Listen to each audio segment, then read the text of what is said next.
pessoal, tudo bem? Queria falar com vocês hoje sobre privacidade e proteção de dados no Brasil. Mas para entender como esse tema começa, eu preciso levar adiante uma história. Trabalho com esse tema nessa interface entre direito e tecnologia há bastante tempo, há mais de 20 anos. E lá atrás, exatamente em 2001, eu notei algo curioso. No e-mail do escritório, eu começava a receber muito spam.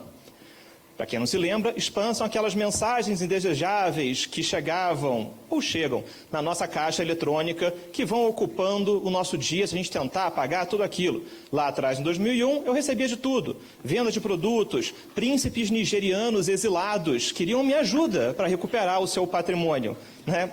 Como a gente é especial. Mas aquilo começou a me incomodar. Então pedi a um estagiário que fosse até o Camelódromo, né, o Centro de Comércio Popular da Uruguaiana, ali no centro do Rio, e me comprasse um CD para mandar spam. O que é isso? Um CD que possuía milhões de e-mails, através dos quais você conseguia mandar uma mala direta para pessoas que nunca ouviram falar de você, nem queriam receber aquela mensagem. A gente pode até questionar se isso é lícito ou ilícito, motivo pelo qual eu pedi que o estagiário fosse comprar, não eu. Se eu não falar nada de relevante até o final dessa exposição, eu queria passar uma lição de vida para vocês. Esse estagiário virou meu chefe. Então, gente, tratem bem o seu estagiário. Ele um dia pode ser o seu chefe. Nesse e-mail para mandar spam, é claro que lá estava o meu e-mail do escritório. E aí eu percebi algo curioso. O fato de que alguém estava pagando exatamente R$10 para mandar uma mensagem para milhões de pessoas. E também para mim. O CD era segmentado. E-mails de funcionários do Banco do Brasil, e-mails de pessoas de escritório, jurídicos, com formação jurídica. E isso me chamou muito a atenção. Lá atrás, em 2001, alguém pagava uma fração de centavos para ter acesso a um dado pessoal meu. Pergunta é, será que isso não é ilícito? O que tem de errado nisso daqui? Será que os meus dados estão sendo violados? Para entender isso, a gente tem que dar um passo atrás e procurar saber como privacidade e proteção de dados se tornam direitos e como nós podemos lutar por eles. Porque no caso do meu e-mail do escritório, era muito simples. Bastava cancelar aquela conta de e-mail e começar uma nova. Mas quando a gente vai falar sobre dados pessoais, talvez fique cada vez mais difícil apagar e começar de novo. Vamos entender como é que começa essa questão. Quando a gente pensa em privacidade, privacidade vai se tornar um direito só no século XIX. Mas isso não quer dizer que no século XIX as pessoas descobriram a privacidade. Não, muito pelo contrário. Ao longo da história, a gente tem diversas situações em que a privacidade aparece como um sentimento, como algo que as pessoas desejam, aspiram. Então, se a gente for ler a Ilíada de Homero, lá existe um momento em que Aquiles briga com Agamenon por conta de uma escrava, Briseida, e Aquiles passa boa parte do poema homérico dentro da sua tenda. E aí não vai lutar na Guerra de Troia, se recusa a lutar. Aquela tenda é o lugar dele, onde ele tem privacidade. Pula num salto histórico, caímos no século XVIII, talvez um dos personagens mais públicos, o rei francês, também tinha desejo por privacidade. Se a gente der uma olhadinha no mapa do Palácio de Versalhes, a gente vai perceber que lá no meio da floresta, o rei mandou construir, o rei Luís XV, manda construir um Petit Trianon, né, uma edificação para a sua amante, a Madame de Pompadour. Então, até mesmo a figura mais pública também quer ter privacidade. Mas nada disso era um direito. A primeira vez que direito à privacidade aparece, assim conceituado, é em 1890, num texto chamado The Right to Privacy, de dois juristas, Samuel Warren e Louis Brandeis. A forma pela qual privacidade aparece é a seguinte: privacidade é direito ao isolamento, é o direito a estar só, a se destacar da sociedade.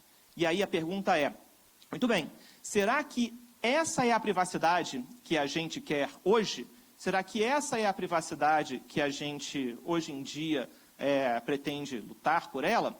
As coisas mudaram muito. E ao lado da privacidade, a proteção de dados pessoais começa a se tornar cada vez mais presente no nosso dia a dia. Talvez alguns de vocês conheçam esse caso americano da loja de departamento Target. A loja de departamento Target, através de um Big Data, um tratamento de grande volume de dados dos seus clientes, descobriu que clientes, 1, mulheres, 2, que trocam o creme hidratante com cheiro para creme hidratante sem cheiro e que compram também suplemento de zinco, se esses 3 fatores se unirem, ela está grávida. E aí a loja pode mandar cupom de desconto de berço e enxoval, para garantir que o enxoval seja comprado na loja. Como vocês podem imaginar, isso pode dar muito certo ou muito errado. Nesse caso aqui, bastante conhecido, os cupons de desconto foram enviados para a casa dessa menina, de 16 anos. O pai interceptou e disse, mas como vocês estão me mandando esse tipo de cupom? Enfim, minha filha não está grávida. Bom, poucas semanas depois, como vocês podem imaginar, o pai teve que pedir desculpas. A filha estava grávida e ele disse, realmente aconteceram coisas aqui em casa das quais eu não sabia, peço desculpas. Bom, muita gente diz que o pai sempre é o último a saber, mas eu acho que nesse caso a gente está extrapolando um pouquinho, quando as lojas de departamento sabem mais do que a própria família. Essa é a situação de dados sendo tratados para as mais diferentes finalidades. E isso, hoje em dia, é a engrenagem que move uma série de negócios na internet, especialmente redes sociais. E aí, vale aqui um exercício com cada um de vocês. Talvez alguns de vocês tenham conta no Facebook, né? Enfim, nas redes sociais mais famosas e mais utilizadas no mundo. Vocês já foram ver o que o Facebook acha que é o seu interesse? O que o Facebook acha que te faz clicar nas coisas, nos anúncios? Vai na configurações do Facebook, lá você vai encontrar um link para anúncios. É muito interessante. Então, vai lá em configurações, clica em anúncios, ou preferência de anúncios, se você tiver no celular ou no desktop. Clica lá em anúncios, você vai ver o que o Facebook acha que você gosta. Na categoria alimentos e bebidas, o Facebook acha que eu gosto de uísque e de Skol. Eu não sou uma pessoa de destilado, na verdade, nem tomo uísque. Ele pergunta se isso foi útil para você, acho que não. Na categoria esportes, o Facebook acha que eu gosto de futebol, triatlo. Não, isso não é o caso. Né? Futebol de areia, talvez não. E pessoas? Eu devo ser uma pessoa muito eclética. Aparentemente eu gosto do deputado Alessandro Molon, do filósofo Baruch Spinoza e de Ariana Grande. Acho... Ok, retiro o que disse, Facebook, você acertou direitinho. Mas, brincadeiras à parte, também gosto de presidente do Brasil. É interessante que não é nenhum deles, qualquer um deles está ótimo. E aí, pessoal, eu realmente estimulo vocês a fazerem essa viagem de autoconhecimento, ou pelo menos do que os outros conhecem de vocês. Aí vocês vão ver quais são as empresas que se comunicam com vocês, quais são as empresas que a rede social imagina que vocês teriam interesse. Deem uma olhadinha, passeiem pela dinâmica de customização de anúncios. Acho que é uma forma de vocês entenderem como privacidade interessa, como proteção de dados é importante. E aí é interessante que o próprio Mark Zuckerberg tenha dito lá atrás, em 2010, que privacidade já não era mais uma norma social, porque todo mundo gosta de compartilhar. Curiosamente, é o mesmo Mark Zuckerberg que nesse ano diz que o futuro do Facebook é mais privacidade. Depois de todos os escândalos envolvendo vazamentos de dados pessoais, é interessante perceber como em 9 anos o debate de privacidade ganhou maturidade, como esse debate cresceu. E vale lembrar, gente, se vocês não estão pagando por um determinado produto, como costuma se dizer, o produto pode ser você. E aí, um outro tema que interessa para o debate sobre privacidade e proteção de dados é o avanço de câmeras de reconhecimento facial e a utilização dos nossos rostos para as mais diferentes situações.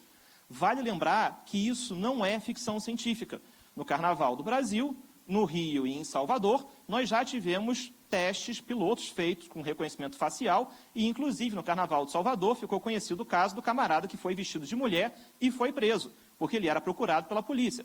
Assim como temos outras situações em que até mesmo em centros comerciais já se começa a fazer uma identificação da pessoa que lá transita, enfim, com bancos de dados da polícia.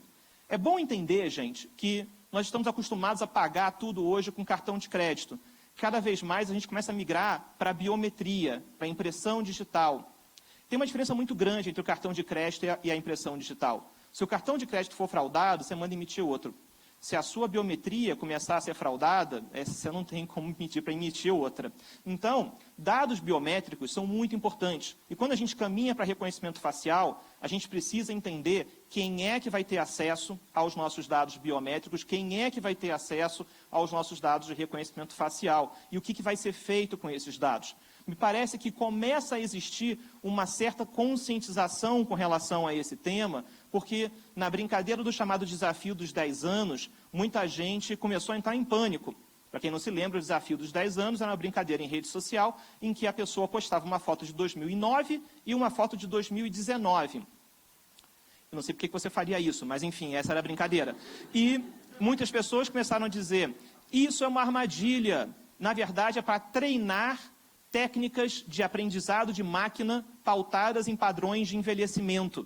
Porque se você está fazendo isso, e milhões de pessoas fazem isso no mundo inteiro, é tudo que uma máquina precisa para começar a treinar padrões de envelhecimento. Eu não quero que vocês saiam daqui paranoicos, e eu não vim aqui, enfim, absolutamente disseminar um niilismo entre vocês com relação ao futuro da tecnologia. Mas gostaria que vocês parassem e prestassem atenção e não saíssem fazendo check-in com foto, com selfie a todo momento e entendendo, se preocupando quem é que coleta esses dados, onde é que esses dados são armazenados e o que pode ser feito com esses dados. E aí, vale lembrar, o Brasil aprovou uma nova lei de proteção de dados, uma lei geral de proteção de dados, que foi aprovada em 2018, entra em vigor em 2020, e essa lei traz algumas ferramentas poderosas que vale a pena vocês conhecerem, que vale a pena vocês se informarem. E por que essa lei é importante? Porque o Brasil ainda não tem uma cultura de proteção de dados pessoais. O brasileiro geralmente não se importa muito com a questão de dados pessoais, principalmente quando na imprensa, quase que toda semana a gente escuta dizer que uma empresa ou alguma determinada entidade governamental teve dados vazados. E aí é curioso, porque é difícil você construir uma cultura de dados pessoais através das repetidas infrações a esses dados pessoais. Mas parece que caminhamos, né? Em 2018, o tema da redação do Enem foi manipulação de dados dos usuários na internet, o que mostra o início de uma preocupação com proteção de dados. Mas aí eu queria também fazer um alerta, porque quando se fala em manipulação, como apareceu na redação do Enem, a gente está olhando apenas o copo meio cheio. A gente está olhando o aspecto negativo. É bom lembrar que com dados pessoais, com Big Data, se faz muita coisa, se personaliza experiências, empresas desenvolvem modelos de negócio em cima disso. Saber o equilíbrio é a missão de todos nós que vamos poder usar a Lei 13.709 ao nosso favor e entender como ela pode empoderar os usuários para que eles conheçam mais os seus direitos. Então, em 2020, você passa a ter, a partir da lei, direito de saber quais são os dados que estão sendo tratados por empresas e governos, retificar dados que estão sendo tratados, caso eles estejam sendo tratados de forma errada, apagar esses dados, transferir esses dados de uma empresa a outra, numa situação de portabilidade. Como existe portabilidade de número de celular, teremos portabilidade de dados pessoais. Esses são direitos que vocês precisam conhecer e, mais que conhecer, se importar com eles e exercê-los, porque nós caminhamos cada vez mais para um futuro no qual os dados formam o alicerce de uma nova economia.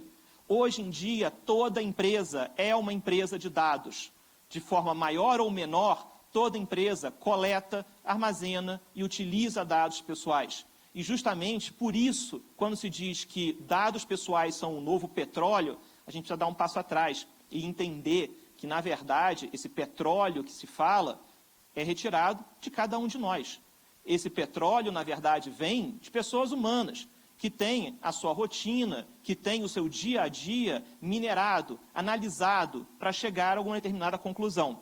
E digo isso não para causar medo, mas apenas para alertá-los que esse é um tema pelo qual vale a pena se interessar, conhecer e lutar. E não me venha dizer, e isso é especialmente importante num país como o Brasil, em que grandes cidades são muito inseguras, em que a gente vai simplesmente dizer que, em nome da segurança, nós preferimos abrir mão da privacidade e da proteção de dados. Como uma frase muito famosa costuma dizer, aquele que diz que não precisa defender a privacidade porque não tem nada a esconder, é o mesmo que dizer, eu não preciso defender a liberdade de expressão porque eu não tenho nada a dizer. Obrigado, pessoal.